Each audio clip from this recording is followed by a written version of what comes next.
So tonight, we're going to start in on chapter 2.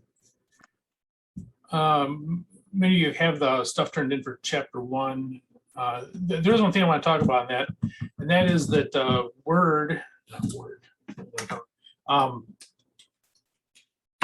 Blackboard cannot read Apple page files.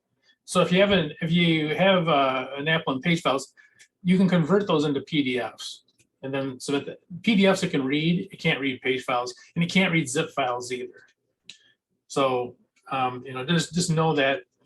And by the way, if you turn it in a page file, just resubmit it with a PDF, and I'll gladly put it in. Really great. But yeah, so it just can't read them. I don't know why it can't. You'd think they'd be able to read both zip files and page files. They're very similar, but it can't. So today, nope, that's not what I want. Give me 1 second here.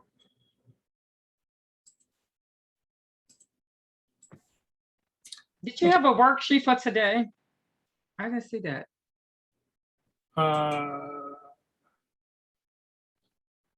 Chapter 2 handout part 1 should be out. It should have been sent out. Let me see. Put it in your Handout part 1. I don't know if I put that. I thought they put that in your file. I could be wrong. I did not. Apologize. I will have to upload those into. So it should be in your email though. I didn't see, you just emailed it because I didn't see it earlier. Oh, you just emailed it. That's why. Yeah, I have it. I see it. Oh, I see it now because but I didn't put it into the. Okay, I see it. Yeah, let me put it in here. That's all right. I got it.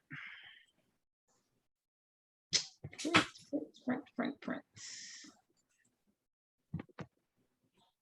Sorry, I joined a minute late. What are we looking for? I'm in my car. I can't check my email. Don't just drive. It's not that important. Okay, thank you. It's all recorded. It's all recorded. No, I know. I have a long commute home from work, so I just listen to my classes and then I go home and listen to the recording again later. Okay. I mean, I'm in the car not doing anything anyway. I might as well make it constructive time.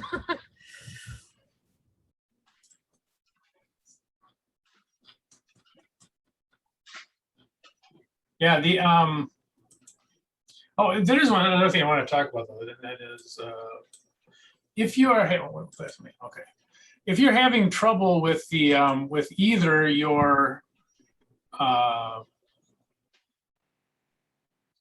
email account or your Blackboard account, it's a little bigger to see. In Blackboard, I put in here Roosevelt Tech Support. So if you're having trouble with your Blackboard or your email account, those are two things that you almost can't make it through here without. So if you're having trouble with the Blackboard account or the email account, they're not working. So what is this? The second one down, you'll see. Say, let me make this available, right? Everyone can see it. Okay. You click on this, and this will. You have to sign in, apparently. It's a little bit strange because I am signed in, but.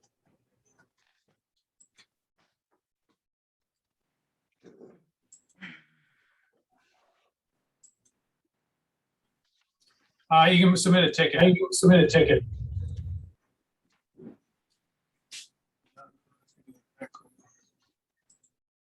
Yeah, so this ticket, so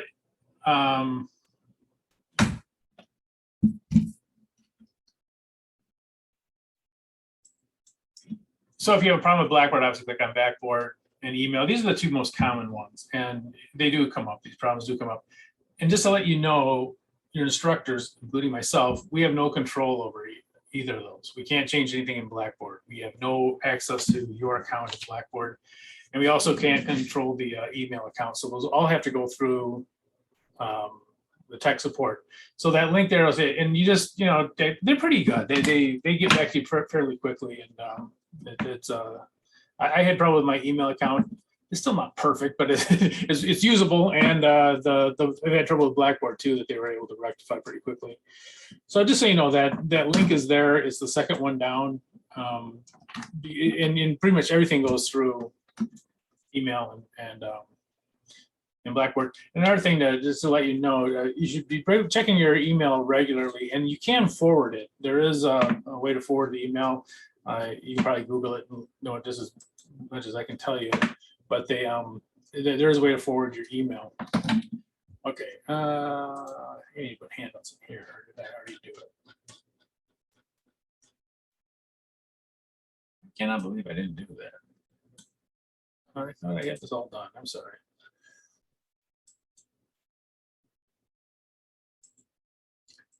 Okay, so what we're going to do for the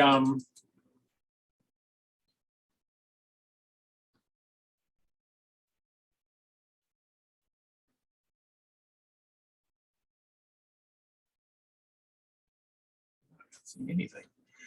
What we're going to do is start looking at transactions. So if you open up the handout, the part 1 handout,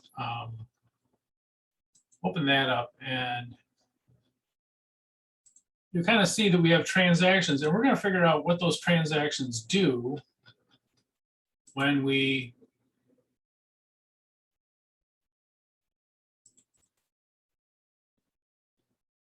something happens. When something happens to the okay.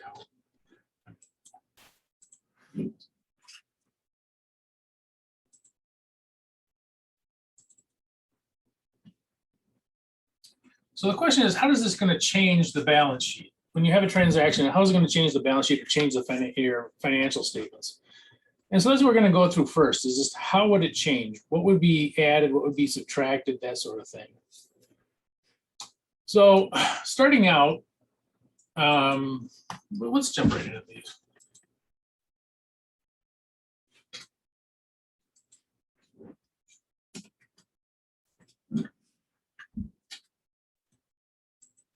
So we use cash to purchase land. 300. Okay. So the question is, what accounts are we going to use? What accounts are going to be impacted by this? Both asset and liability. Close. Actually, they're both going to be assets, but which actual account? So here's the account. So I'll give you a clue there. They're So both, cash will be affected. yep. And one more.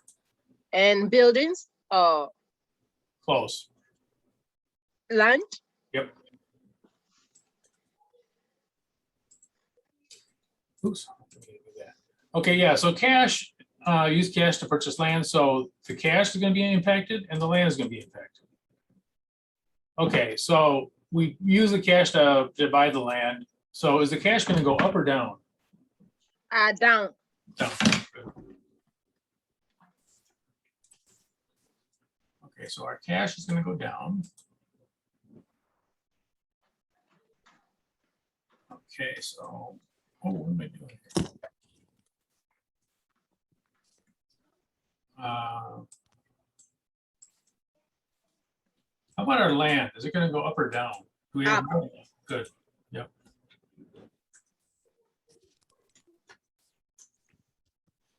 So our land is going to go up by 300. Okay, so what would be the ending balance here? Okay, well, so we're just going to have to go through here and see. Let's see, 1,000 minus 300 is what, 700? So after we buy this land, our cash will only have 700 left. Accounts receivable, nothing happened. Supplies, nothing.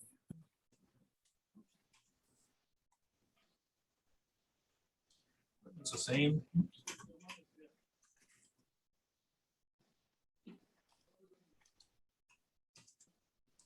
Nothing happened to buildings. All right, now our land is now what? 1,800. Yep. 1,800. Okay, now adding these up. Go to the doggy cam. So 700. Oops.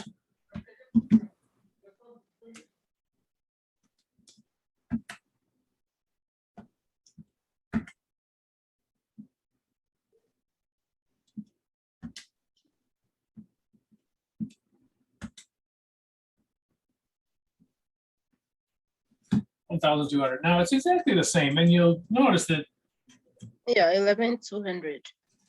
Yeah, so this is, and this is kind of what we'd expect. We took off 300 from cash, but we added 300, so it all happened in here. Now notice that nothing happened on this side, right? These are all exactly the same. This transaction had nothing to do with these.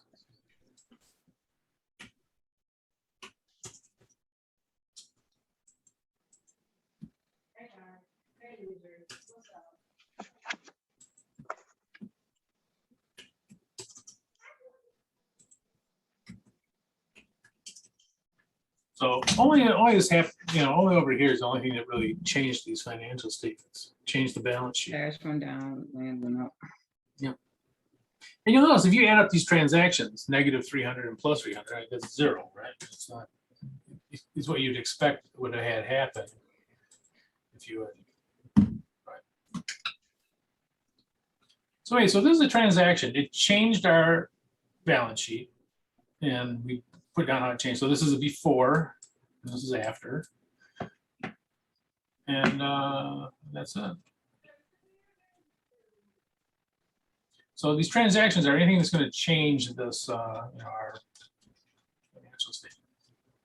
Okay. This one is similar. Oops. Oh, I do that. All right. Paid cash for equipment, $400. Now cash and equipment are affected. Cash and equipment. So instead of land, we're buying equipment here. Cash up or down?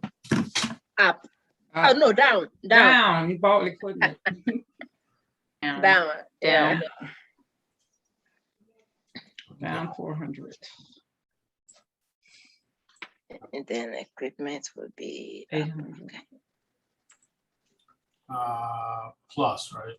Yes. Equipment, So we're gonna have 400 more of equipment, and we have 400 less of cash. Everything else here is the same.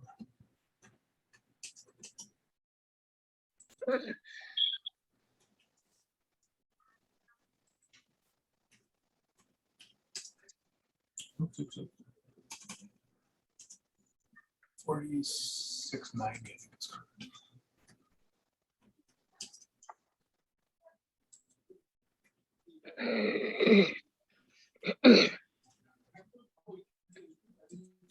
Okay, now that actually should come out to be the same, just like the other one did. Let's check and make sure. 14, it's 48. 14,560. It comes out the same. It should. It'll say there's something wrong, which happens. Same thing, 14,560. Same thing here. I did something wrong, but mine came up It's the 1,000. same thing, Same. It should be the same thing. You're right. same amount. Whatever I did wrong. It was only me. Okay, so that's the same. Now these over here again, nothing happened over here, so just these are all the same.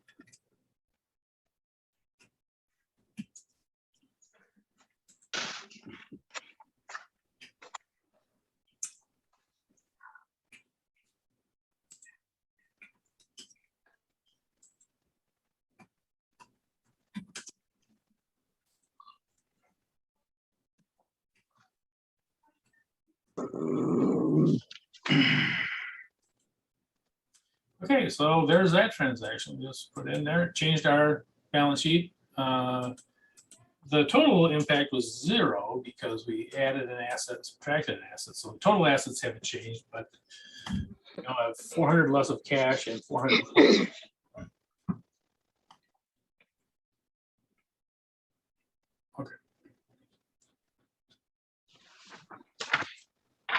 Okay, it's getting a little bit trickier here. Okay. Supplies were purchased on account. This one's a little bit trickier. What accounts are we going to use? Supplies were purchased. They Now- use cash to purchase it. You know, we probably didn't use cash because it says these are on account. So that just kind of, it indicates that we haven't paid for it yet. These supplies and then accounts payable. Yes, good. And so this is accounts payable. We owe somebody else. Okay, so these are the two accounts we're going to use. So supplies. Supplies. And accounts payable. Okay, so let's go to supplies first. Are the supplies going up or down? Do we have more or less? We have more. More. So we're going to add 200 to the supply. The voice would be plus. Now the very tricky one for accounts payable. Do we owe more or less? We owe more. More. We owe more. Very good. So we owe more. We owe more people. We owe $200 more than we did before. Okay, so.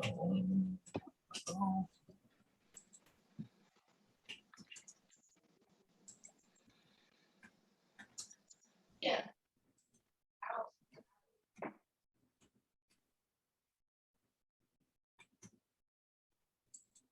Oops.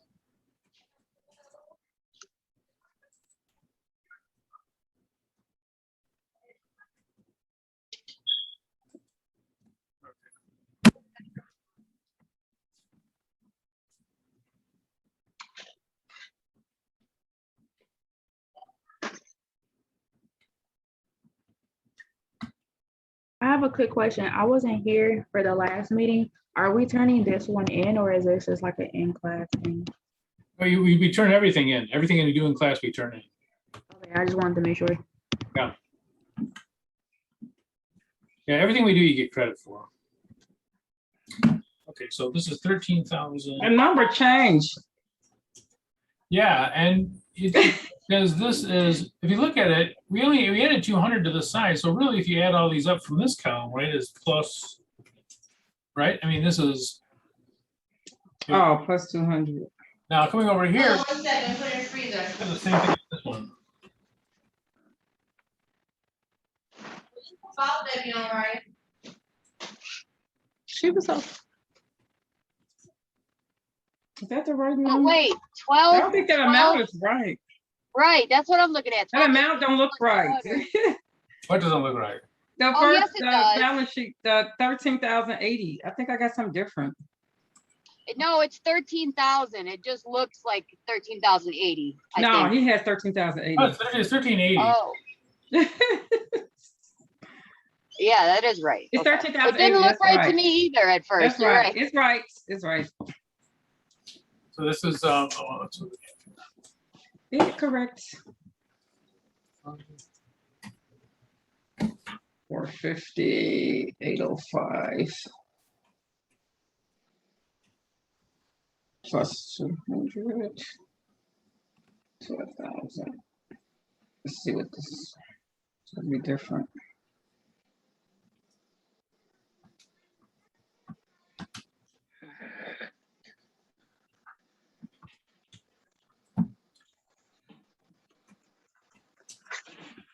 And same thing for this one. If you look at it, we really just did it. We added 200 to one of the accounts here. So if the change in it is a different color here. The total of the changes in here. We added 200 of assets. We added 200 of liabilities. Hmm.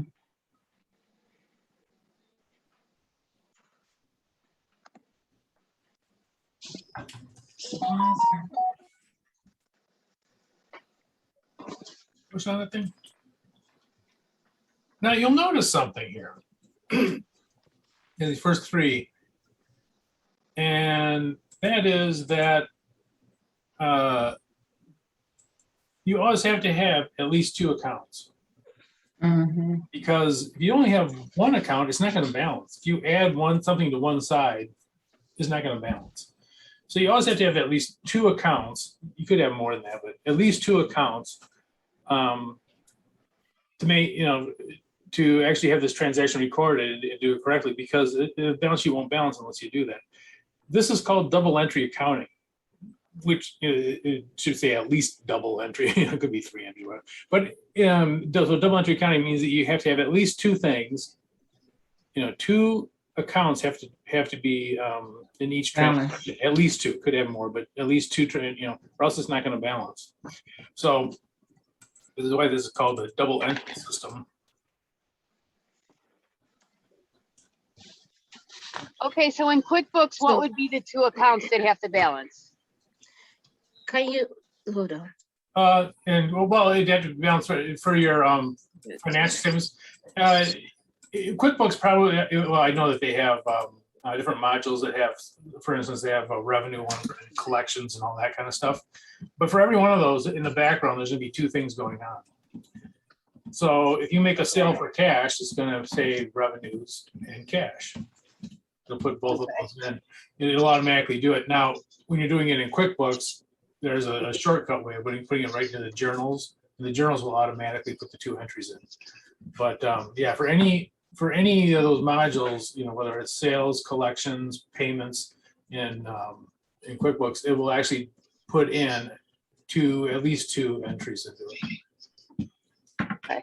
It does it in the background. We'll talk about it later maybe, but they kind of try to hide it in the actual journals. You can actually get into the regular journals of QuickBooks.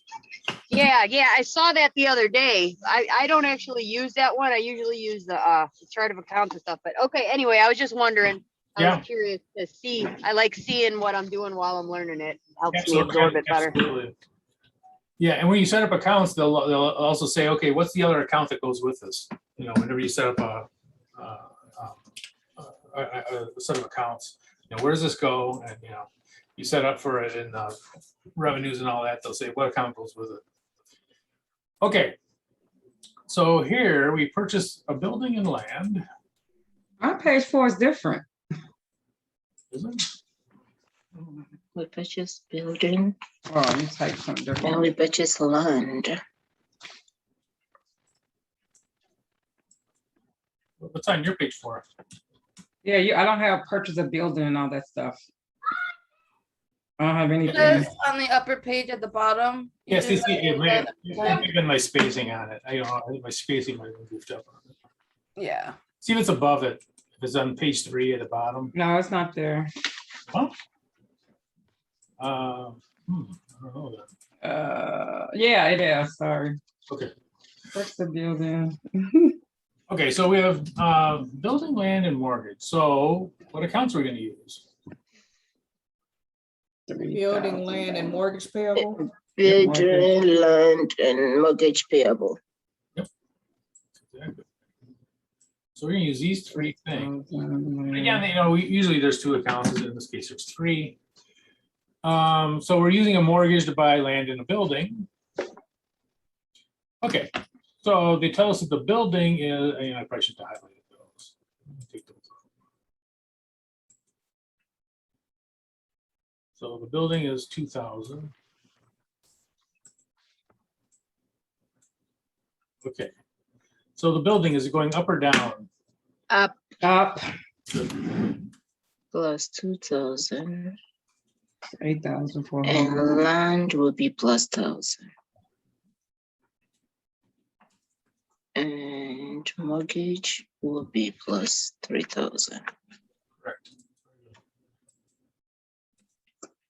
Yeah, so even though it's there's more than one account, it's still gonna be in total, it's gonna be the same, right? All right. Why is mortgage plus 3,000 and not minus 3,000? Excellent question. It's because we owe more money. Okay. Yeah, but that is a very common thing though. But you gotta think about it more as a bigger negative, a bigger thing you gotta pay off. But yeah, because it is tempting to say, wait a minute, we owe money, that should be a negative. It actually is a positive because it means that we do owe more. In other words, we don't owe 4,800, we owe, what is it, 7,800? Okay, yeah, because payable is a bill, right? Okay. Yeah, 7,800. Yeah, so we owe more money now, basically.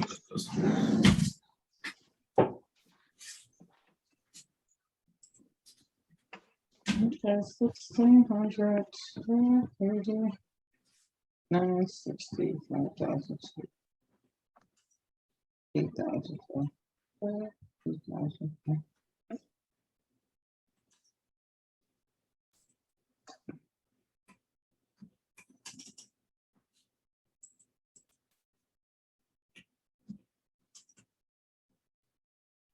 Okay, now I think this should be probably $3,000 more.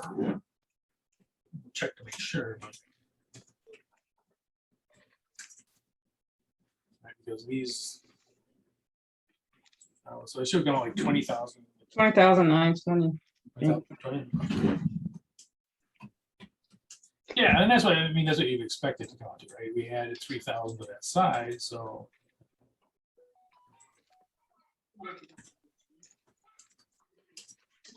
This one- 7,800.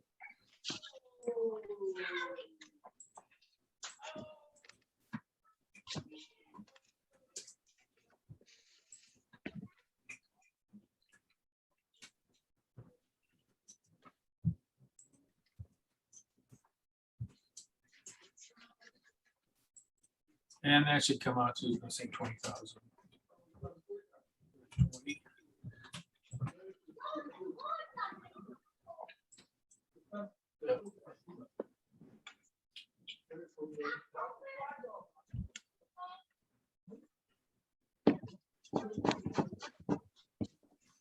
That's one thing. Okay, let's go on to 5, borrowed. Mortgage payable, Good. Borrow cash from mortgage payable. Yeah, yes and yes. Mortgage payable. and- borrow cash from a bank using a mortgage payable. Okay, now again, and payables are the ones we're gonna, that are, I say we, but sometimes people have more trouble with the payables. So the payables are, well, let's do the cash first. Is the cash going up or down? Borrow cash, so cash will go up. Up. Good, we borrowed the money. Now we're going to pay it off in the future, but when we first borrow it, we have $5,000 more. Mm-hmm. And we probably borrowed it for a reason, to buy inventory or something like that. Okay, so cash. Mortgage payable, is it going up or down?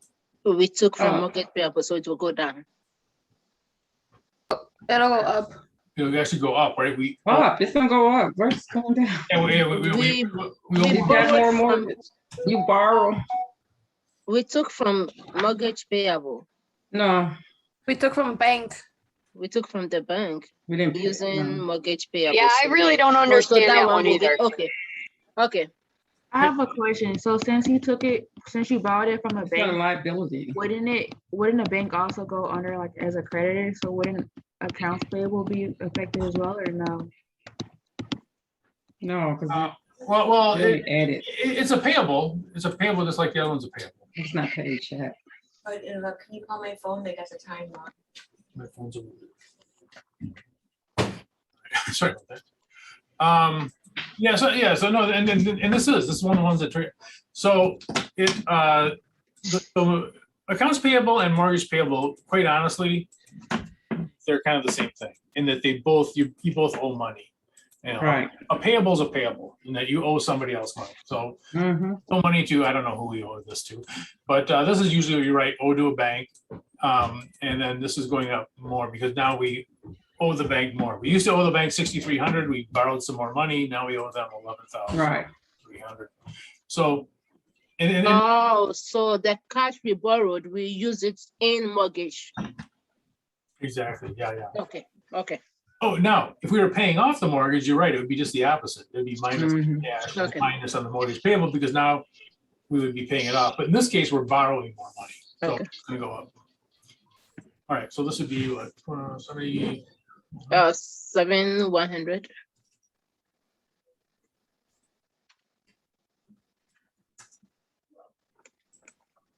I'm gonna be lazy here. I'm gonna just copy these. I don't know if I can do this. I might goof it up. Oh yeah, didn't goof it up. Yay. Yeah.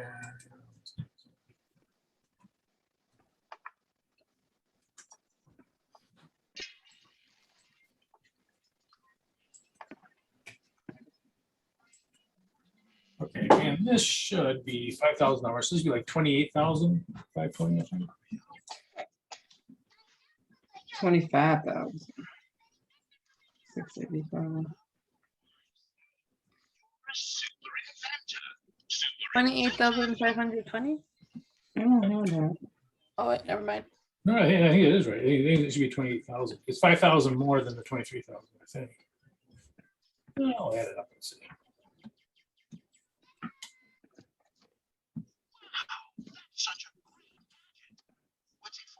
$27,520. Which y'all come up with? It's $5,000 more than that. So it's 28. I got 28,520. Yeah, because it's $5,000 more. So Yep, 28. 28,520. And that's what you would think it would be, because this would be plus what, 5,000.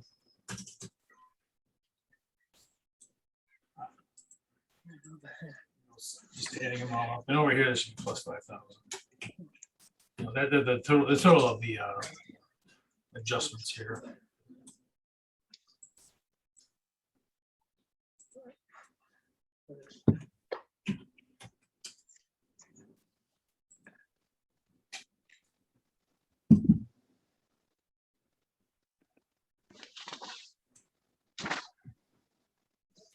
These would be our new balance. Oh, I don't want to do that.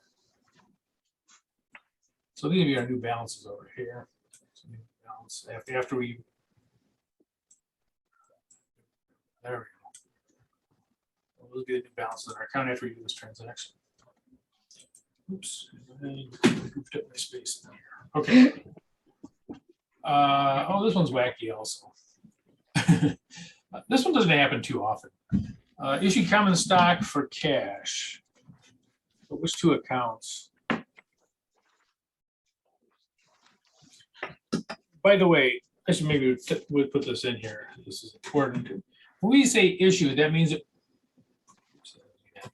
means that we sold common stock for cash. So issued means that we sold. So here's what happened. Someone comes in and says, I want to invest in your business. And you say, oh, okay. And they come up with some price, and you, for a certain however many shares you agree on. But anyway, they give you the $2,000 and you give them some shares of stock. So they give you the $2,000. Now, the reason why you did this transaction is probably because you needed the cash for something. If you need the cash, there would be no reason to sell part of the business. But if you need cash, from somebody, you may sell them part of the business. Okay, here, if you give us this cash, it'd be, would be a certain percentage. So they gave the business cash, and the business gave them the common stock. So which accounts are we going to use? common stock and Cash and common cash and stock. common stock. Yep, cash and common stock. Now, so we sold part of the business. So we sold it to them. They gave us cash. So is that cash going up or down? Cash will go up. Let's go up. You made some money. Yeah. So this is 2001, and this is probably why you agreed to it. If you need the money, you probably wouldn't agree. Okay. Now, do we have more owners or less owners? Less. Fast, because you sold. How many owners do we have? More. Owners are people outside the businone.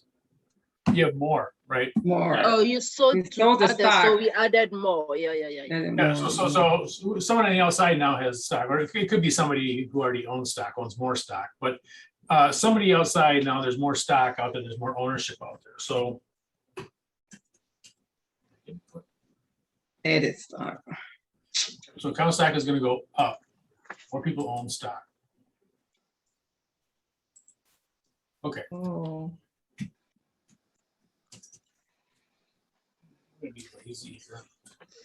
It's 2,700.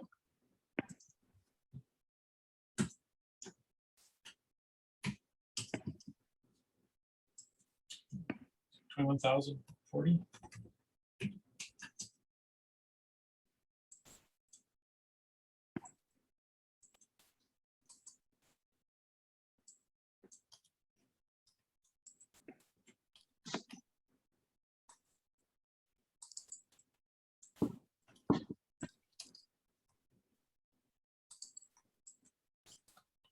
$3,190. Yep. It'd be exactly the same. And this should just come out to be 2,000 more.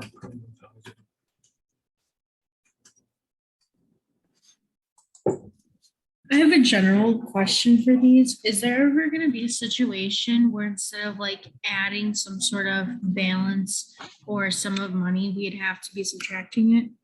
Yes, yep. I think the next one might be that. No, yeah, next one. No, it definitely could be pluses and minuses on any of these, on assets, liabilities, and equity. It's kind of rare on equity, to be honest with you. They usually don't. It's a company can buy back its own stock, and large companies sometimes do, but it's a fairly rare transaction for most businesses. Yeah. But for the other two, certainly liabilities and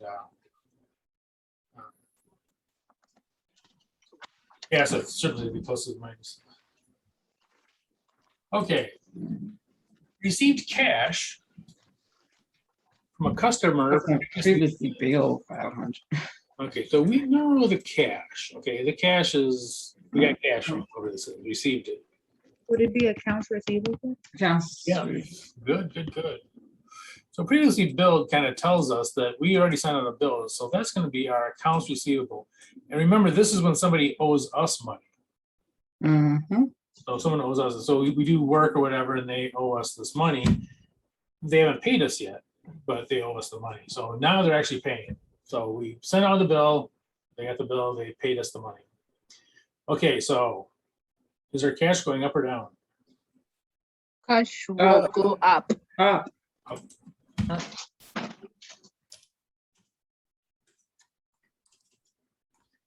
our cash is gonna go up to 500. Now, here's the tricky one. Accounts receivable. Is it going up or down? Wouldn't it go down? Down, because you received. You're right, I've written it here wrong. Yeah, so it's going down by, but they don't owe us 960 anymore. You know, they just paid 500, so they only owe us what, 460? Okay, so our cash goes up to, 1,700. 1,700. and then this goes down to 460. 460.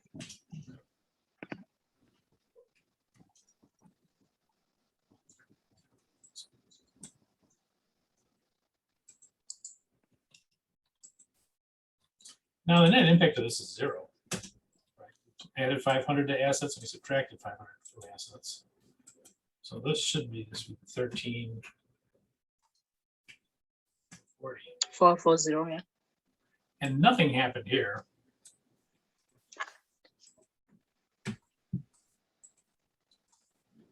Now you notice kind of something here. Oops. Carried away there.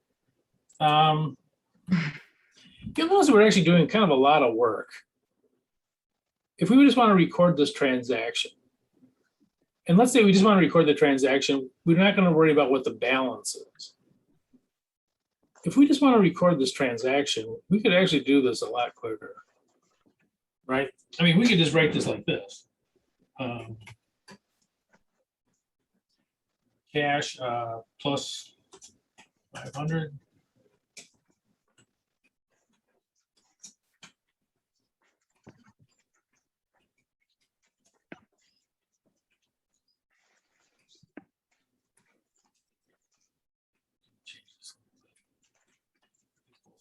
Same area, right? I mean, if you really just wanted to get the two if you just really wanted to write down a transaction really quickly, Add the 500. right? I mean, you could, if you just want to know what the transaction is, you could just look at this a lot, you didn't have, we wouldn't have to do all this other stuff. And that's kind of going to be what's going to be in part 2 of the handout. Then I'll send out shortly, go on break. But that we're going to actually, there's nothing wrong with this. I mean, this is fine. It's doing what we want it to. But, you can imagine if you're doing, okay, if you're doing, whatever we have, 7 of these, whatever, 8, 10 of them, it's not that bad. But if you're doing 60 of these a day, this would be no fun at all. It'd be a lot quicker and easier just to take the 2 accounts you need and, put those in. Oops, now I'm spacing that. Take those 2 accounts you need, put them in, and, be done with it, right? I mean, this actually tells us everything we need to know about that transaction. You could look at this and say, oh, we got cash from a customer. Okay. All right. Number 8 is very similar to what we just did. This is another way. I think I did this because the book has it this way. Okay. So kind of the same. This is the same, actually, the same transaction as one up above. Customer paid cash towards their account. Same thing, cash and accounts receivable. $100. Very common transaction. Okay, so it's kind of the same as that one. So those are plus. Minus 100.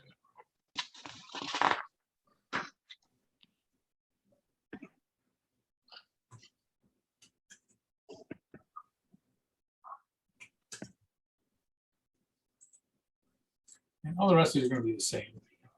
Ooh.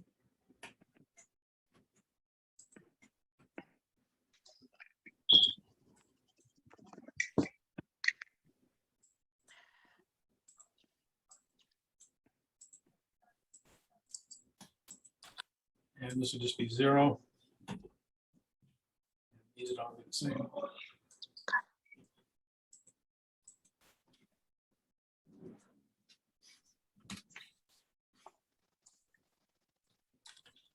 And again, we could, the same thing as before. We could just take the cash and the accounts receivable, right? These are really the only 2 accounts that did anything, are these 2. So if we just want to record the transaction, we can record it fairly quickly, just taking those 2 accounts. Okay. 9, paid off a few of the accounts payable. Here's the question. What do we pay them with? Cash? Yep. Yeah. Whenever you see paid, think cash. So whenever you see the magic word paid, well, it's actually not magic, you know what I mean? Whenever you see that word paid. Paid is cash. Yeah. And accounts payable. So we paid so we owe people money. We actually paid the people we owe money. Okay. So cash account going up or down? Down. Down. Minus 400. It's 1,800. Yep. How about the accounts payable? Is it going up or down? Down. Good. Yeah, we no longer owe them 2640. We just paid them 400, so we owe them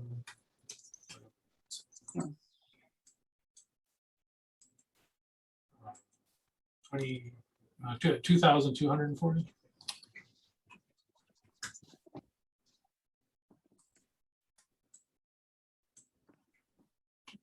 So this is one where actually both of them are going down. We have less cash, which bad, but we owe less money, so that's good.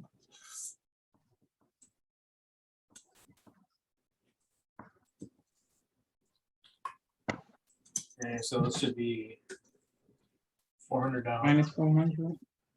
Oops, Minus. yeah. This would be 22,240 or 24,000. 240. let me write it. I can probably write it better than I can say it. 24,240. And the same thing over here.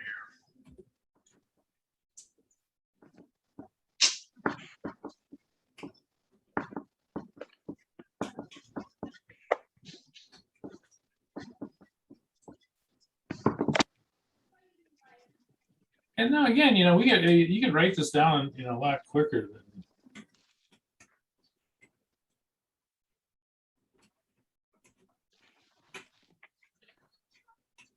You just want to record the transaction.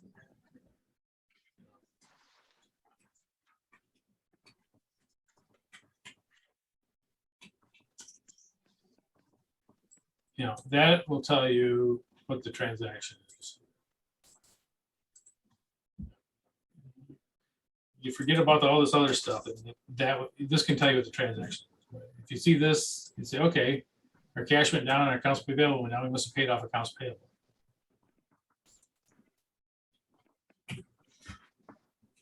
Again, there's nothing wrong with doing it this way that we're doing it here, but if you're going to be more efficient, you might start looking at ways to do it more quickly. Made a payment towards mortgage payable. Make payment towards mortgage payable. Payment and mortgage payable. Who we pay them with? Cash. Cash. Oops, that's not how you spell cash. Caps. So cash is decreased. Yes. Yep. Cash went down by 1,000.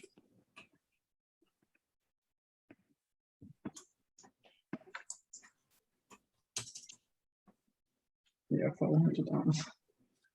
And what would happen to mortgage payable? Go up or, oops, let me go up or down. It goes down to Yeah, we no longer owe no longer owe them 4,200. We owe them 3,200. so that would be 400.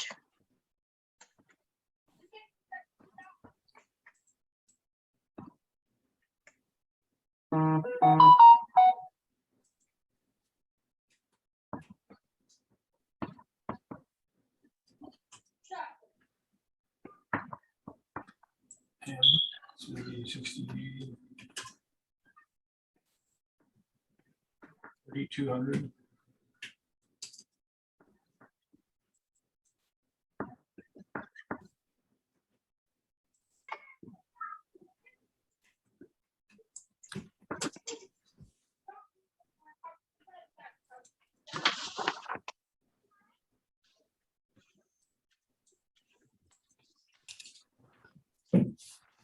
Okay.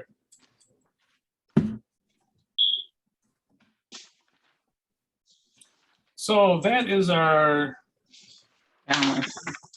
yeah, that's our chapter 2 handout part 1. I'll put a drop on that. And this, I won't make this due until next week. So, but we're going to get started on the part 2. When we come back, I'm going to send that out and put it into Blackboard. But yeah, so this is kind of recording the journal entries. And again, the journal entries are anything that changes our financial statements. In this case, our balance sheet. Anything that changes it is going to be a transaction. Okay, so let's go ahead and take a break. Let's say be back at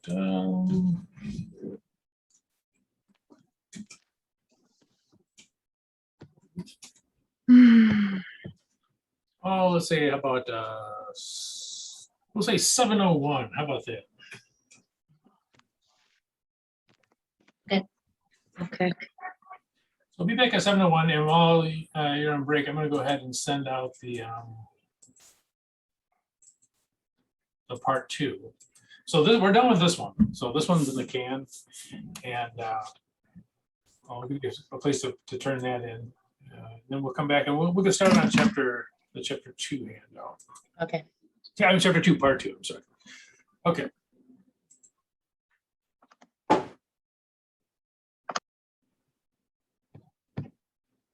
Oh, is it 16,480? If you add this up, it should come out to that. It should come out to 14,680.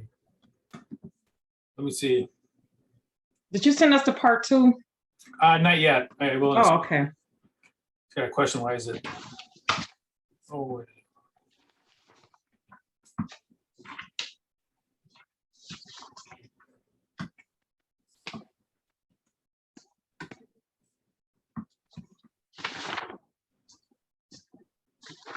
Yeah, so this would be 1460. So this is, if you think about this side, it'd be 1,000 less.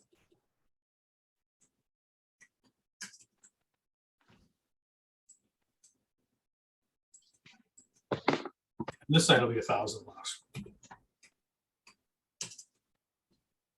Right. So both sides, it's like both sides of the equation went down by 1,000.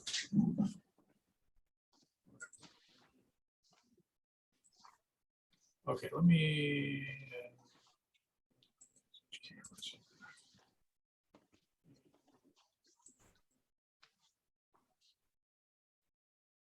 Yeah, I gotta hide this. Okay, let's see here.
Sorry, I'm late. Where's most of it?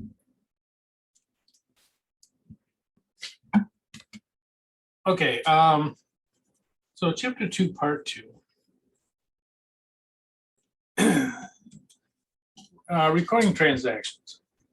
The way we're going to see about we're going to learn how to record transactions called journal entries. They're probably the most confusing thing in accounting, easily.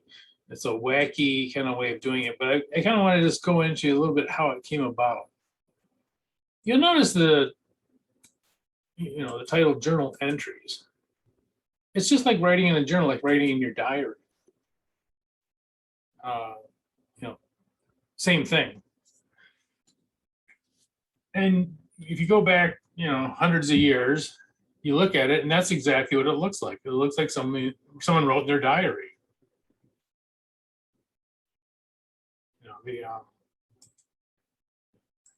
It looks just like, today I went to the park and I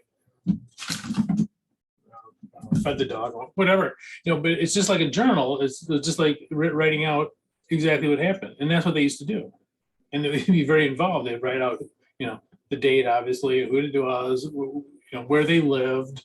They didn't have really accounts names back then, the shorthand that, but they did these big things just like you see there that would be writing out everything that happened.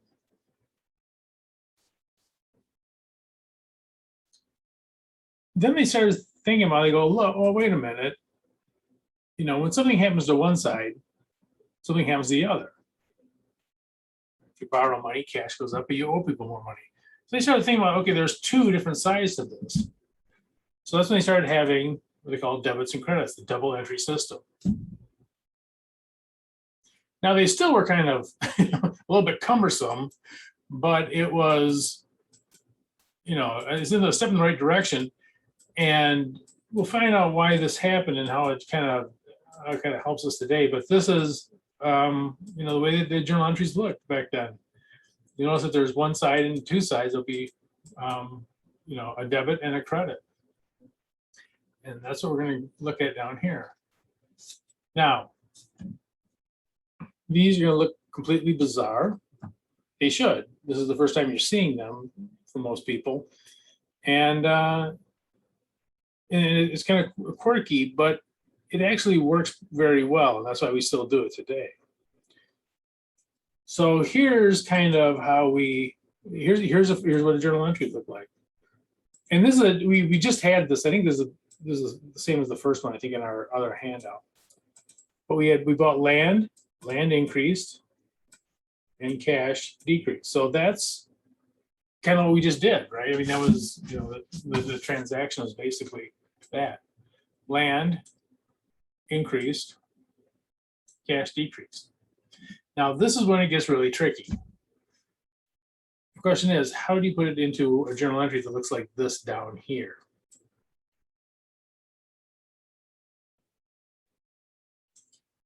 And, the question is, how do you put this in here? What gets debited and what gets credited? I'm going to tell you right now, forget everything you know about debits and credits. Forget about debit cards and credit cards and all that kind of stuff.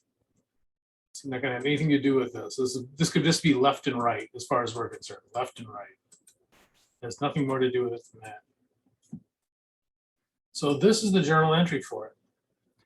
Now, at the bottom of this, well, I should say not that.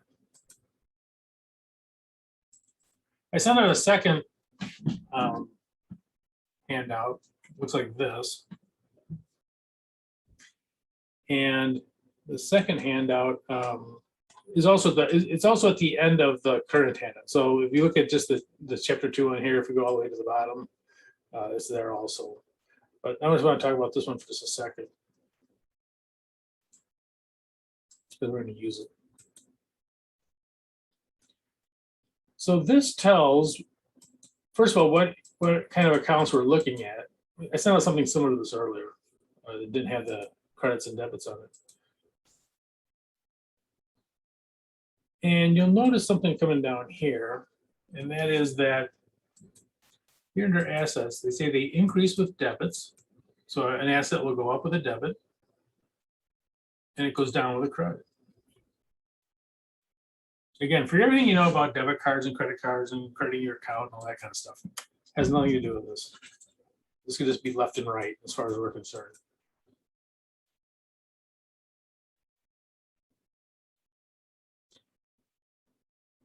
You'll notice that liabilities are exactly the opposite. So here's some liabilities. Here's the liabilities we have. And you'll notice that they decrease with debits and increase with credits.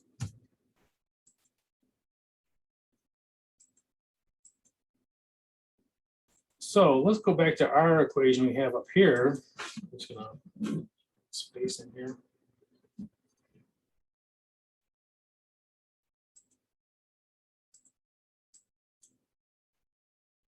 Our cash, what's our cash doing? Going down? Our cash is going down. So here's our cash. Spot here.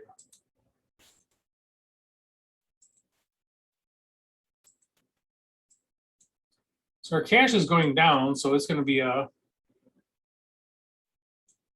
credit. Our land is going up.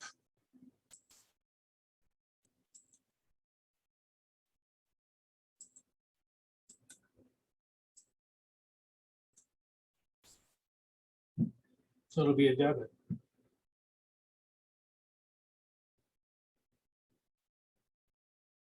Now, if this looks very strange, it should. This is the first time you're seeing it. But so this is what's happening. Our cash is going down. It's going to be credit. So let's go back to our page here. Okay, so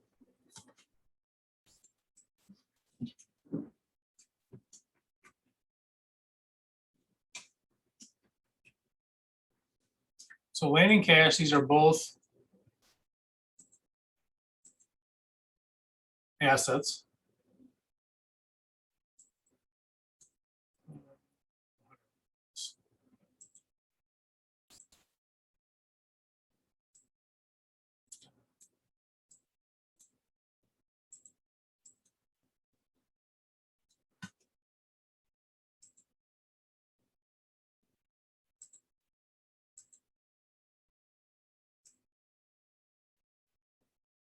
So land is going to increase with a debit.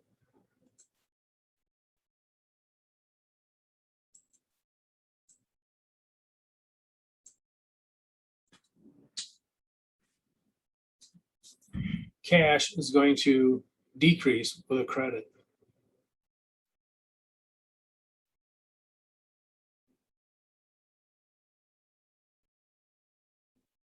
Wacky, huh?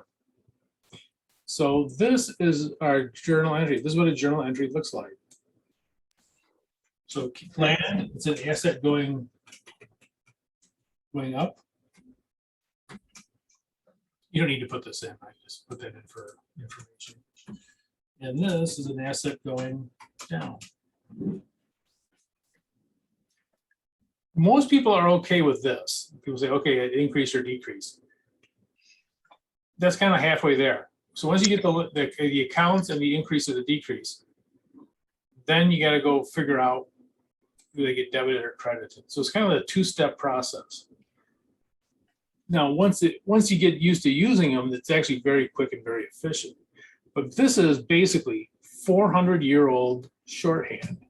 So if you're wondering why this is kind of quirky looking, it's 400 years old. And it's somebody's shorthand who said, look, you know, I don't want to do this anymore. This is, my life is this long and I don't want to do that. So this is someone saying, look, I'm just going to write down the two accounts I need. And as far as the pluses and minuses, they came up with this debit and credit system that is actually, well, it's very quirky. It's also very efficient. And that's why they still use it. In this day and age, you know, smartphones and computers and all that, no one's come up with anything better. They always try to. You know, there's always people who say, "Oh, well, we'll get rid of debits and credits." And they come up with something to say. Well, we call them, lefty and righty, or they always come up with the same thing, basically. So That's why we still use it. So what we're going to do is we're going to walk through these. And again, if they seem strange, they should. Yeah, this seems strange. This is the first time you've seen them. You're learning somebody's 400-year-old shorthand. And why are you learning it? Because it's very quick, it's very efficient. It's an efficient way of doing it. And in accounting, we still do stuff like this all the time. There are shortcut ways of doing it, but it's pretty much what we do. Okay, so the first thing we have to do, and this is kind of what we just did before, we have to find the accounts that we need and figure out if they're increasing or decreasing. So that part hasn't changed. That's, most people get this part okay. So we paid cash for equipment. So what accounts do we need? Cash and equipment. Mhm.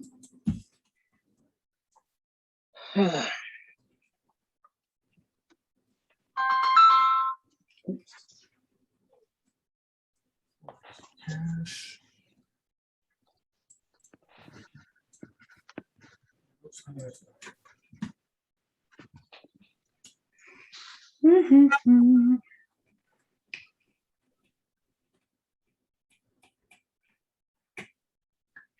Okay, so we have cash, cash and equipment.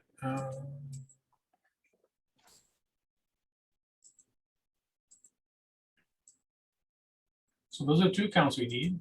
Mhm. So we got two accounts. Okay, is cash going up or down? Paid cash, so cash will go down. Goes down. Paid. And equipment? Equipment will go up. Increase.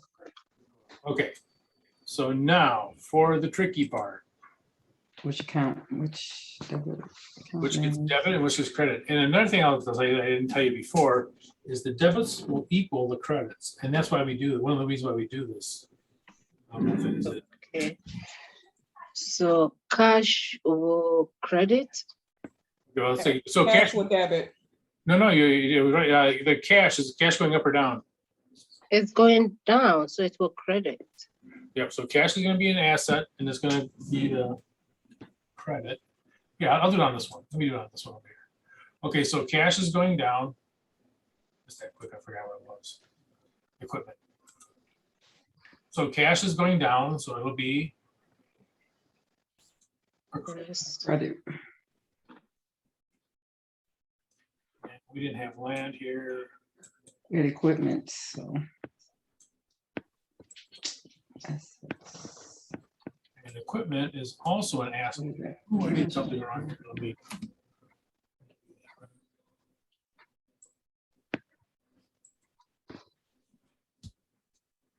So cash and equipment.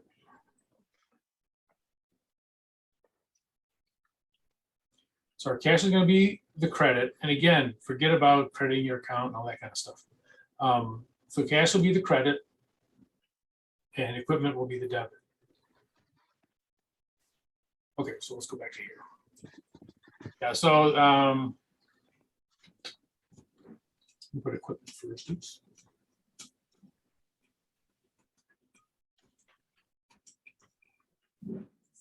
Okay. So the equipment is going to be the debit. Oh, so an increase. Oh, And cash is going to be the, Credit. okay, we put the date in, January 25th, so 1. Okay, I'm gonna put this in and I'm gonna put the equipment in first. I'll tell you why in a second. You don't need to do this. If you put the cash in first, that's fine as long as you credit it. That's the equipment. Equipment is an asset and it's going up. You don't need to put that in. I just put that in there to kind of explain why I'm putting it in as a debit. And the cash, I'm going to show you something a little bit odd here, but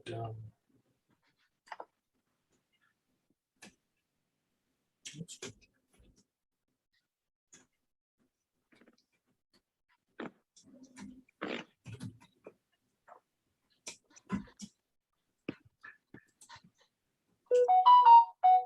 So this is really the journal entry.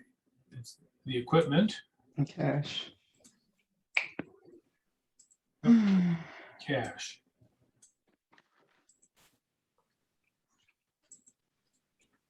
For 400 and 400.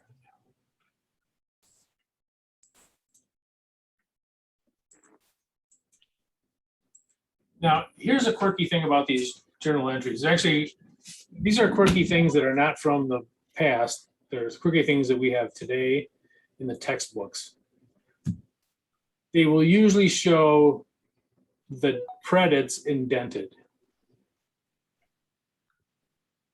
They'll also show the debits first. So debits first, and then they'll indent the credits. This is not an accounting rule. There is no accounting rule that says debits go first and credits go second. They say that in the textbooks. I worked in accounting. We put debits and credits all over the place.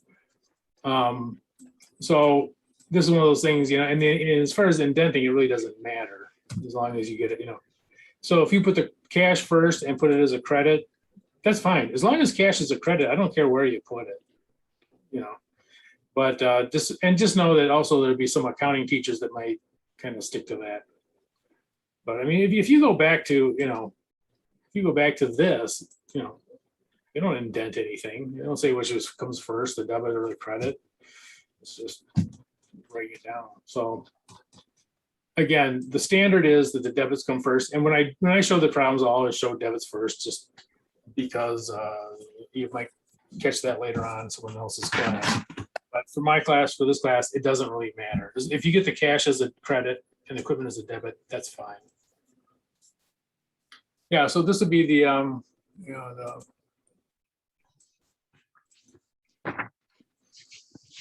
equipment's going to be the debit. I can't see what it is here.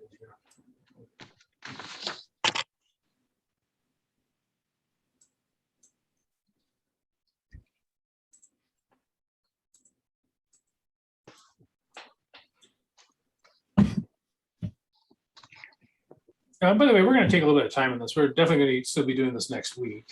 So we're not going to have a test on this for a little while. And the reason being is that unless we get this down, the rest of this, some of that makes the other chapters much more difficult. So we're going to spend a little bit of time on this just because this will actually speed us up if we spend more time on this chapter. Okay, so we just had this one. Purchased building land using $3,000 mortgage on February 12th, blah, blah, blah. Building was 2,000 and land was 1,000. Okay, so what accounts are we going to use? Building.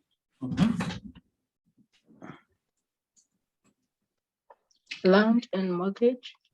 Yep. Yeah.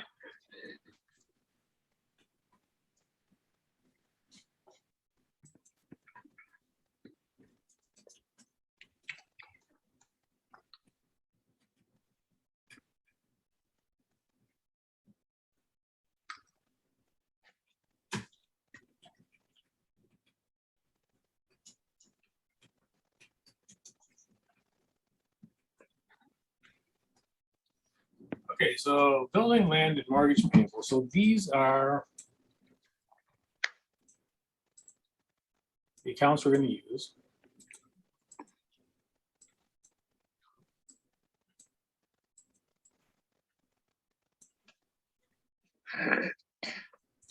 Building, going up or down? We purchase building. Down, you so purchase it. We purchase go it, so it will down. go up. We purchase a building, so it should go up. Yeah, so you purchase it, so the amount of buildings you have now is more, right? You have more Yeah. buildings now. Yeah. And land will go up too. And now for the tricky one, mortgage payable. Mortgage payable, Go up. it will go up too. Yep, good. We owe more money now. So all three of these. Right. are going up. Okay, well, let's jump back to this thing here. Maybe this all on one page. Yeah, sure. Here we go. Okay, here we go. Okay, so let's take a look here. We have clear all this out. Okay. These out of here for now. So we have land. Building. Building And we and have, mortgage payable. so let's take the land first. Land is going up. So will it be a debit or a credit? Assets. It would be debit. Good. It's a debit.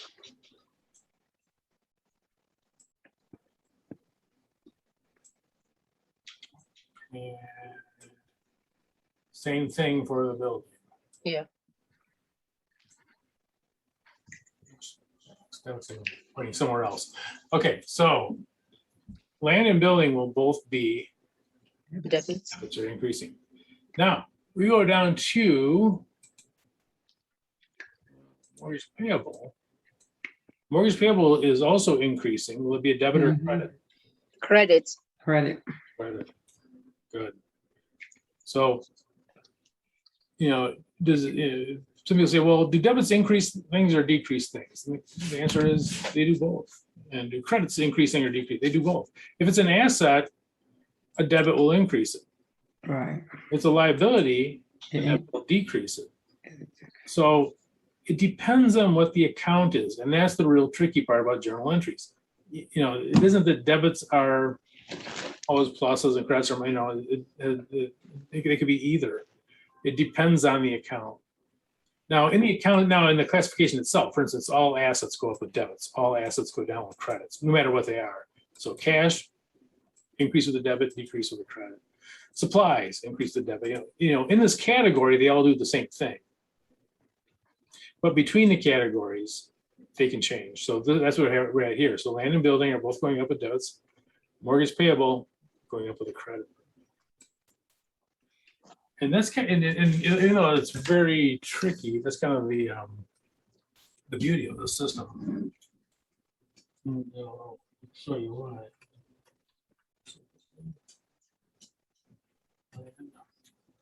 So they're both assets. We got liability, And liabilities will be the mortgage payable. mortgage. Payable. Liability. All payables are gonna be liability, but this is specifically a mortgage payable. Credit. Okay, and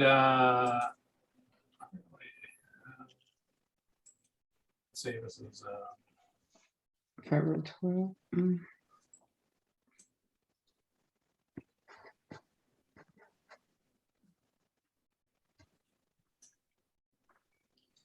I think they're going to increase with different okay.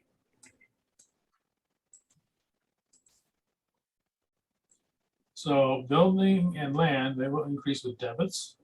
The mortgage payable will increase with credit. So all these accounts are going up. What's the date? February 12th. Okay, so two. Building and land is going up. Yep. So land and building are both increasing. You don't have to write this thing. When I say asset plus, you don't need to write that. I'm just putting that in so people know where I got the debit from. Is it 1,000? No, building is 2,000.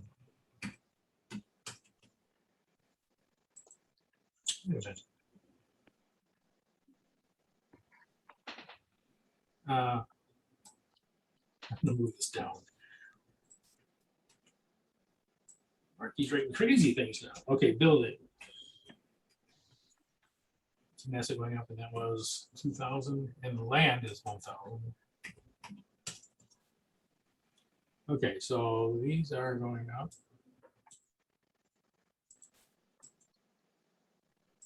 And again, you don't need to put that asset plus thing in there. I just put that in there. Just to kind of show where I got it, you know, that this is where this came from. So the assets going up. And then we're also going to have the mortgage payable. You do not have to indent this. I do it because the book will show it that way.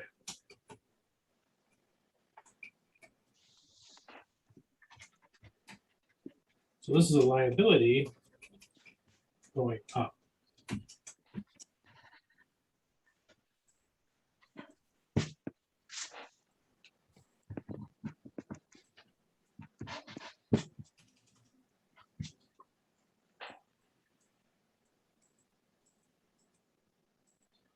Okay, so the assets go up with debits.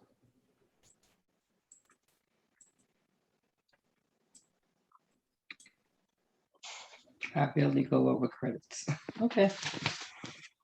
Yeah, it's wacky, you know. It But- is. But you'll notice though, there is something really neat about this, and that is that well, once you get used to using this method, the debit and credit method, Here we know. it becomes difficult almost to make an error. I mean, it can be, people do make errors, but you know, the debits have to equal the credits. So if you add up with, you know, all debits, you know something's wrong. So you can fix it before it goes in, right? You, okay, wait, this can't be right. You know, you can go and fix it. So while it is quirky, there are some good things about it. Okay, so let's go to number 4. The next one, supplies. I don't know why I have 3 accounts here. Right, only see. I was overachieving when I put that one in. So Okay, the 2 cash and supplies, why is the 2? I thought it was 1. okay. Supply for purchase, Supplies and cash. accounts payable. Good. We haven't paid Purchase cash. accounts payable, okay. So the accounts payable. So let's put the supplies in first. Accounts payable, supplies and accounts payable. Liability.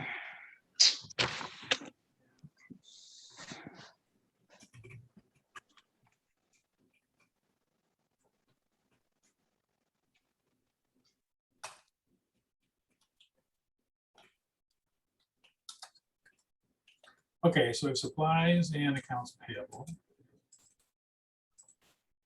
So we just grab the 2 accounts that we need for our to record this thing. Supplies, are they going up or down? Up. Up. The tricky one. Accounts payable, is it going up or down? It will go up. Good. Because it's not that tricky. No, but so accounts payable, so we owe more money now. So we owe more. So both of those are increasing. So coming down here, if we can, you know, a little table thing here, the supplies is an asset. By the way, if you're not sure what it is, if you go back to this thing,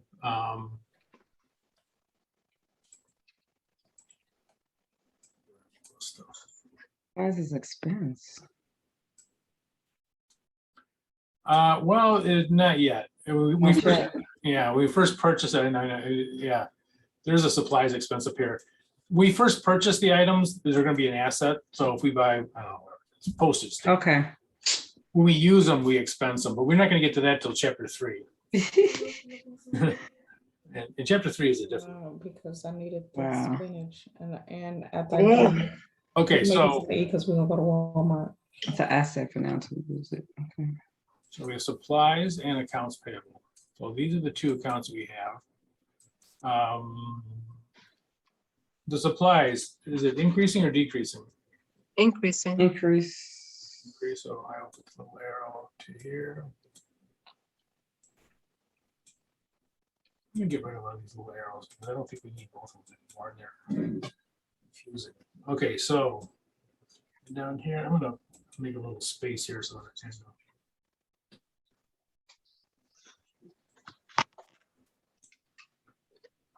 It is also increasing.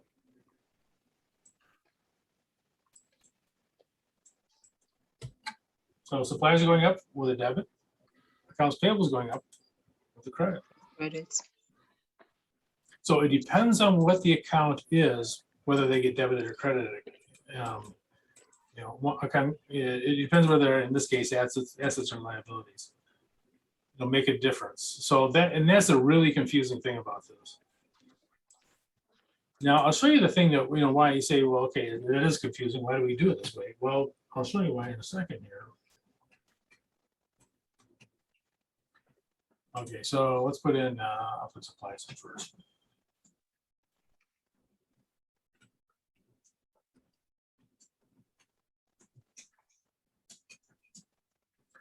Okay, so supplies.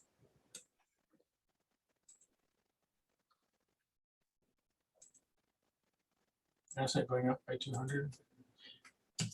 Now, suppose you are, you draw a blank. You can't remember what accounts payable is. You can't remember what kind of account it is. You can't remember whether it's a debit or credit.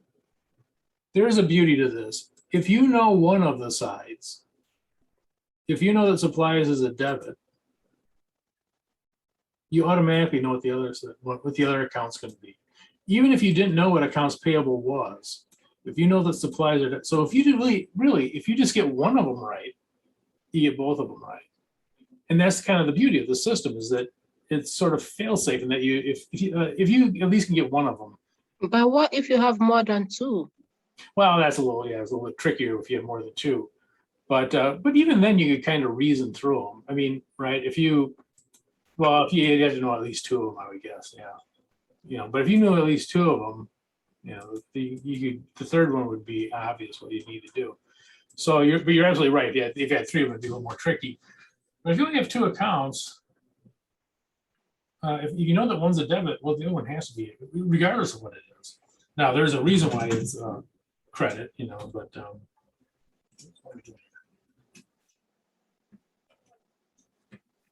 I'm doing crazy stuff.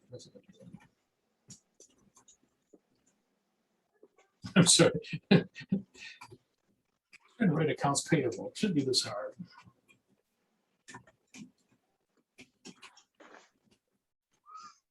The liability going up. Again, you don't need to put that in. So the accounts payable. And again, even if you didn't know it was a liability, if you knew that the asset was going up with a debit, supplies, the other side has to be credit. Because these two have to equal.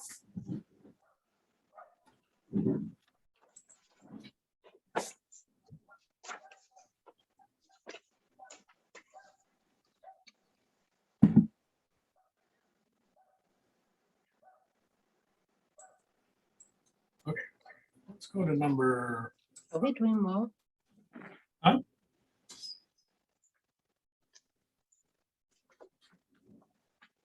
Okay. Borrowed cash from a bank using a mortgage payable. So what are the two accounts? Cash and mortgage payable. Yep and yep.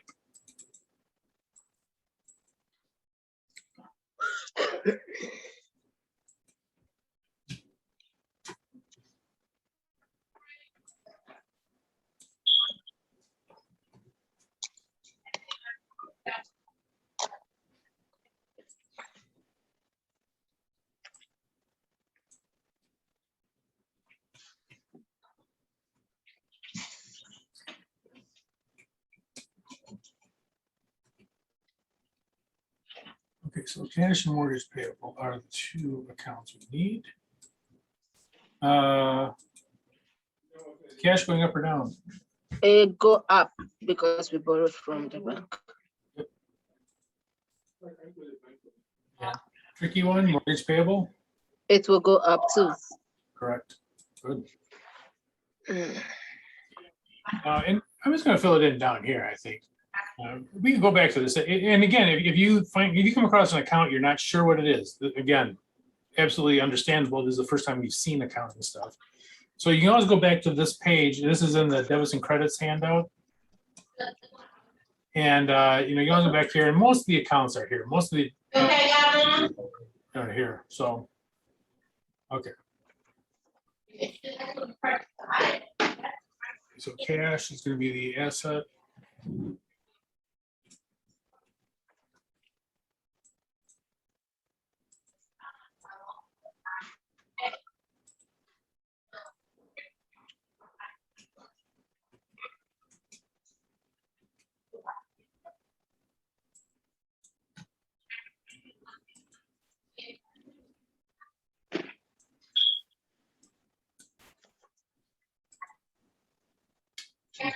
This is 7:15. It's Valentine's Day, February 14th. All right. Yep. Wrong spot. Okay, so is cash gonna be a debit or a credit? It's increasing. Will be debits. Sorry, I'm moving my camera here. Okay, so this will be mortgage payable. Credits. Credit, Good. increase with credit. Both increasing. Yep. So I'm gonna put cash. I put cash. It does not matter if you put the debit or credit first in this case. That's gonna be mortgage. And by the way, I don't know if that's confusing if I put that in there. That yes. Okay, so let's see what 5,000.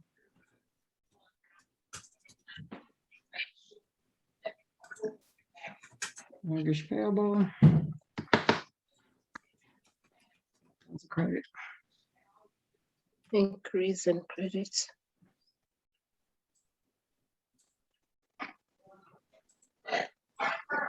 Okay, it's understandable.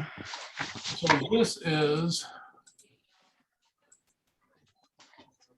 the cash is going up with the $5,000 that debit, and this is going up with $5,000. $5,000 increase credit. Again, again, shorthand, it's quirky 400-year-old shorthand. Confusing, yeah, but it does work. So, and that's why we still use it.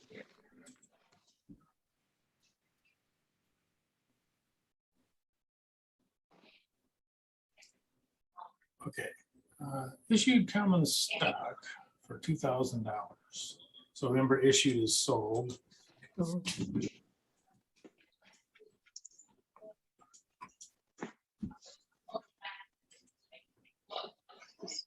Common stock and cash.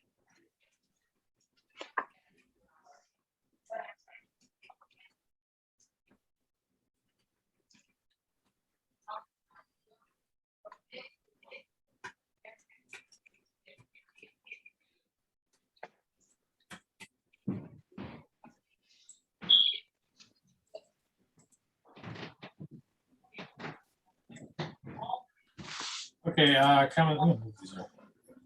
common stock increasing or decreasing? Increase. We have more owners. Cash decrease. The cash is going to go Up. up, right? We sold the stock, so they gave us cash. We gave them the stock. So now we have more owners. There's more owners out there that own our stock, but we got cash for that. Obviously, we want them to pay us. And we're not going to give away the ownership. You got to pay for it. So they'll both be going up. So Equity. yeah, so good. Common stocks will be the equity account or equity heading.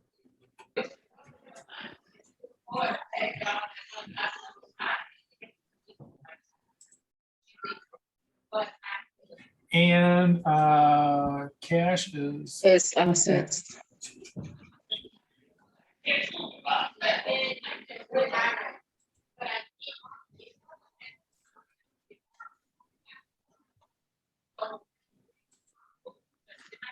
okay.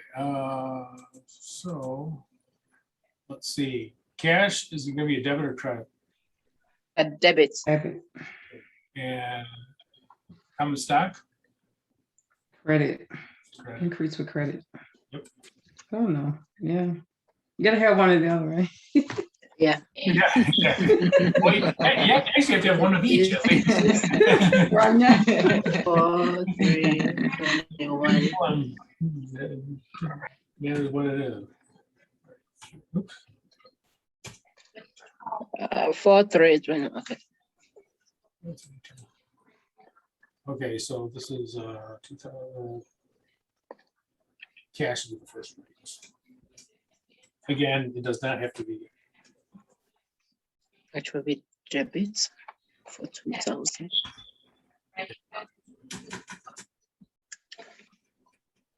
Mortgage. No, it's common stock.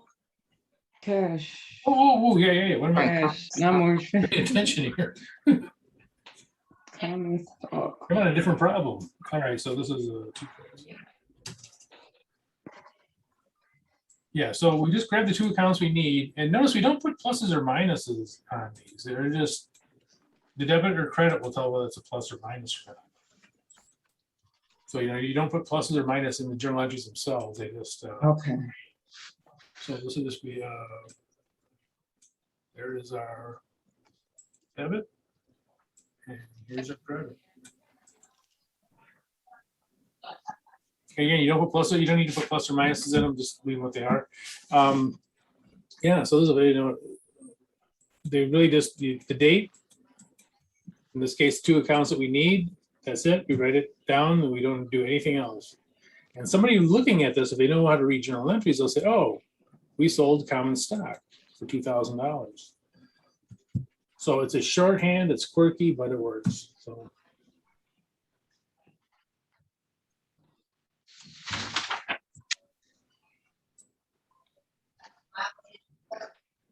Okay.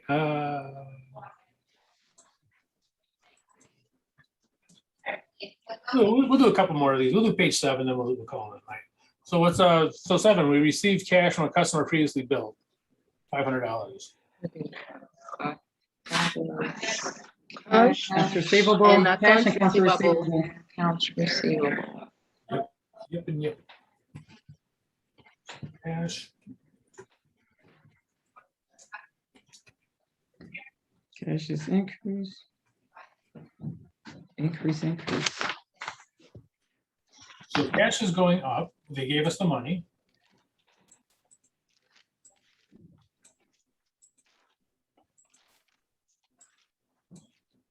Going up. What accounts You receivable? received it. Increase. You received the money.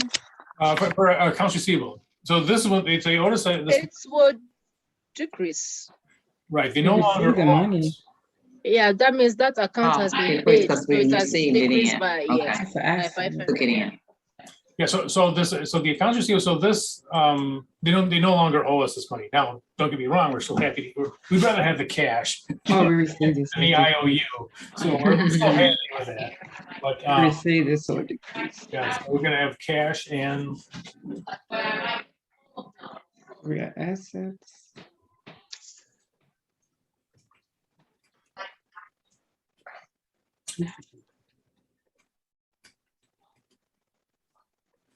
this is cash and accounts receivable are both assets.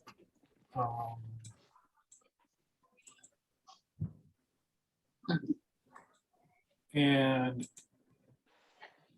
so the cash, is it going up or down? Our cash is up. An increase is a debit.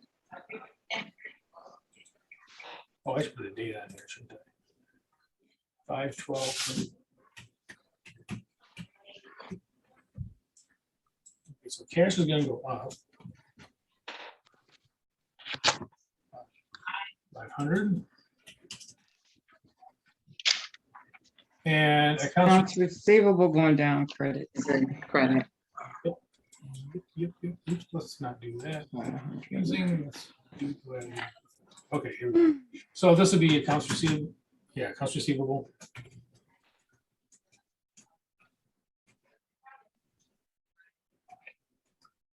Also an asset, also going, but in this case going down. So, in truth, our assets haven't changed on this one, but again, we'd rather have the cash than the.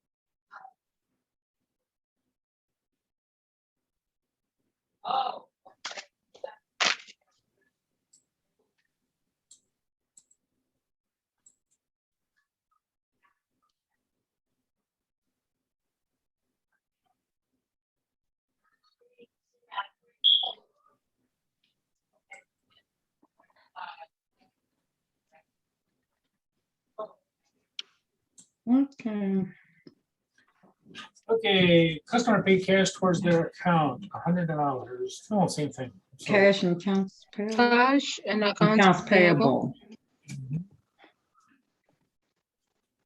Increase, decrease.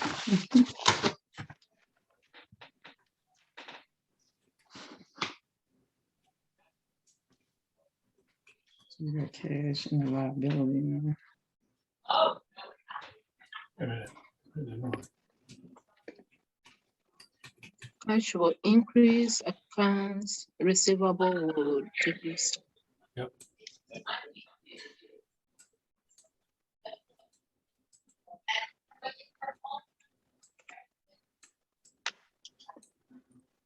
Yeah, it's basically the same entry. And you kind of find that too in business though. You said it's accounts receivable, it's not. Yeah, because they paid you, so we received it. I'll talk to the instructor.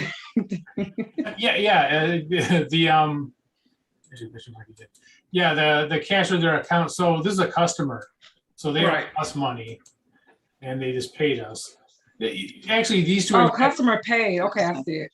I got it. I'll tell you why I put this one in there. I think there was a journal entry in the book that listed it out this way. I think that's why I put this one in. You know, there's different ways of saying the same thing, and that's what this is. Okay, I see it then. Yeah. It's yeah, but I think there was a question in the book that was like that. Why I put it like that. Okay, so.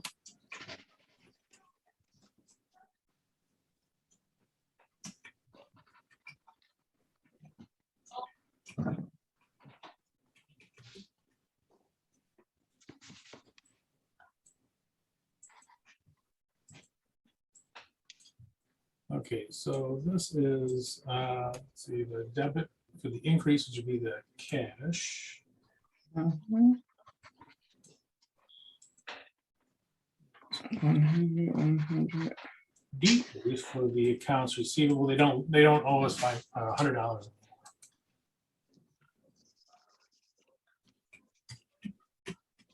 One cash to debit. Which is the 100. And accounts receivable to credit. And they're both assets, so you know it's gonna be just a trade-off really between assets. But again, we'd rather have the cash.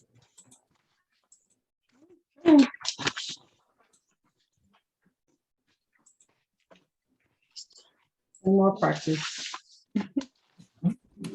Okay, let's stop here. That's enough. That's enough of the wackiness, really. It is more than enough. Yeah. But yeah, and again, if this stuff seems odd, it should. If you know, why it doesn't make any sense. You're right. It shouldn't. It's 400-year-old shorthand, and you know it's become commonly used just because it's so efficient, so fast. But yeah.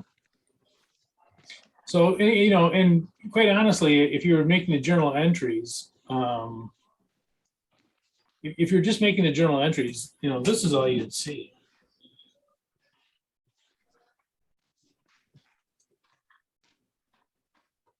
I mean, the other stuff is just figuring it out. Once you get used to doing it, you know, back here. You know, once you get used to doing it, but you know, in this case, it's good. We get, you know, kind of like a two-step process. What's the transaction? Then we figure out the debits and credits. Once you figure out these two things, the journal entry isn't too bad. But this debits and credit one, this is the problem. This is the one that people get hung up on, rightfully so. It's, you know, this is the odd one that really is kind of quirky.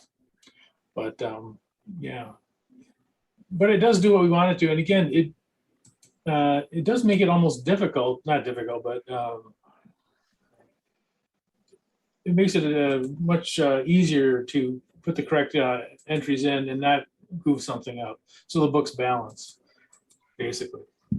And that's what this is, the whole thing for this is that it makes it more difficult to make a mistake.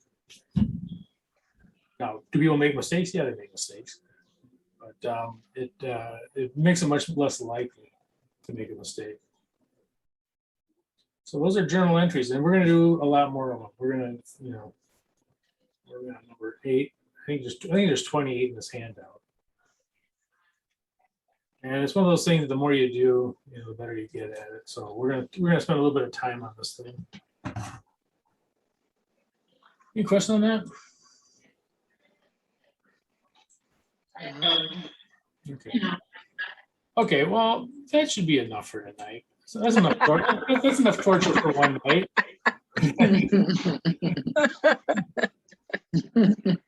The key is to stop before the tears start. That's when you want to stop before you start crying. So anyway, so we'll pick up there next week. This Friday, the stuff is due for chapter 1. Now, again, if you submitted something in using Apple, or if you submitted a zip file, I probably asked you to resubmit it, and you just resubmit it. But even if if you submit something and it's wrong, you don't have to contact me to resubmit it. You can just resubmit it again. You can resubmit it. It's unlimited. Okay. You can resubmit it 10 times if you want. But I'm I can figure out which the last one is usually the one you want to look at.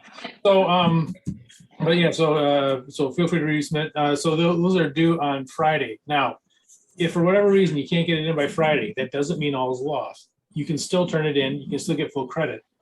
All the due dates mean is that's when I'm going to put the grade in. That's when it's going to show up in your grade to date.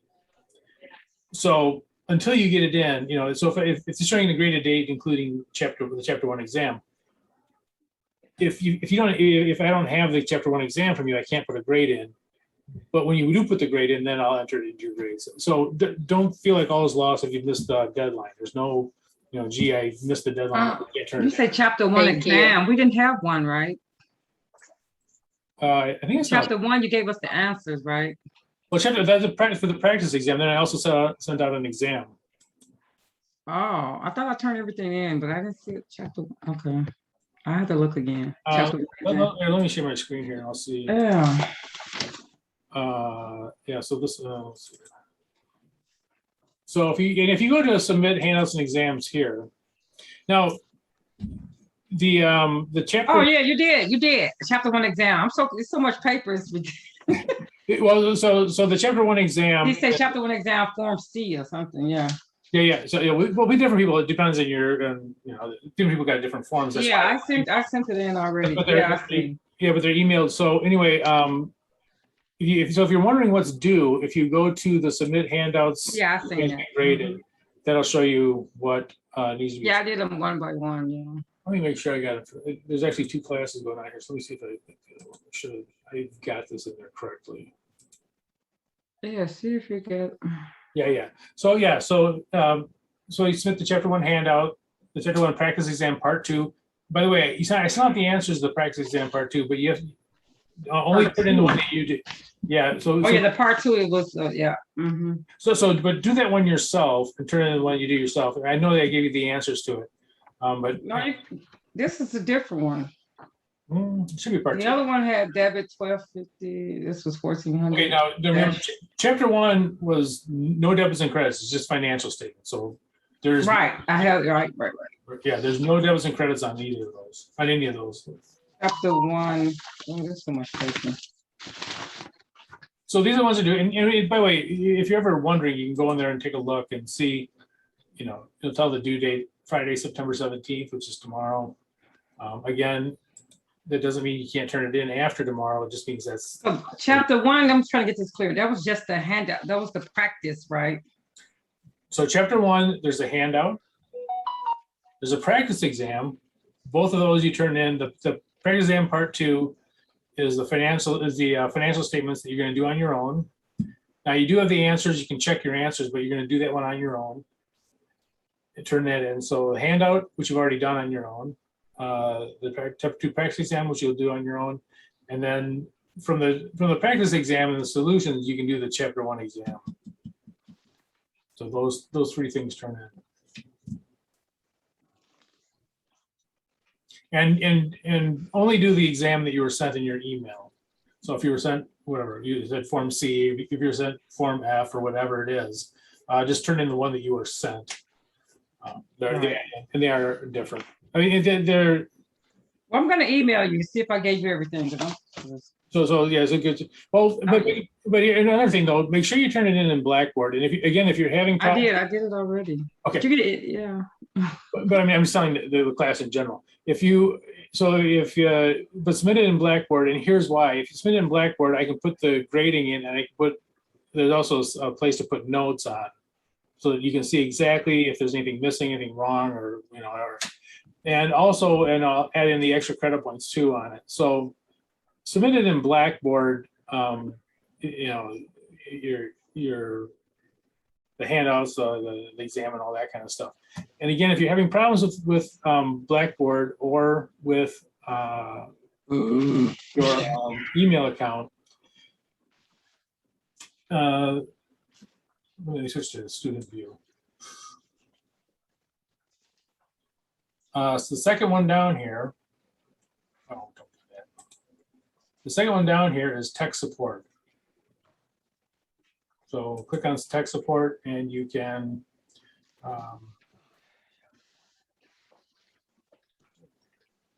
why are there two in there? I don't know why there's two. I generously give you two things in tech support to click on, but yeah.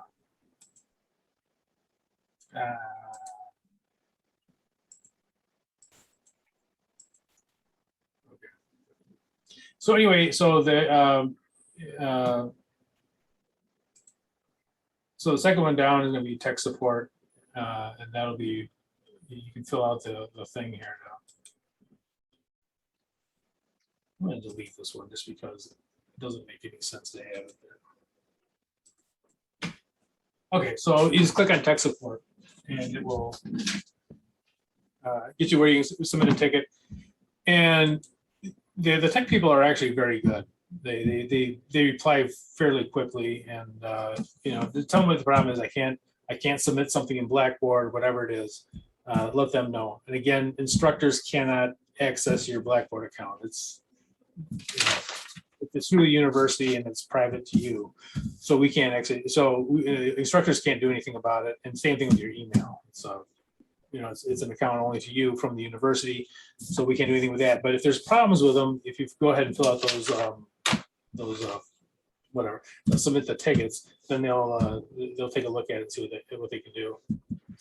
And they have helped me with my email was all messed up. All kinds of great. How many clocks do you have? Sorry? How many clocks do you have behind you? Okay, that was a decorating thing we did a while ago. There's 5 of them, and they used to run, but one thing I didn't count on was how loud. Different countries?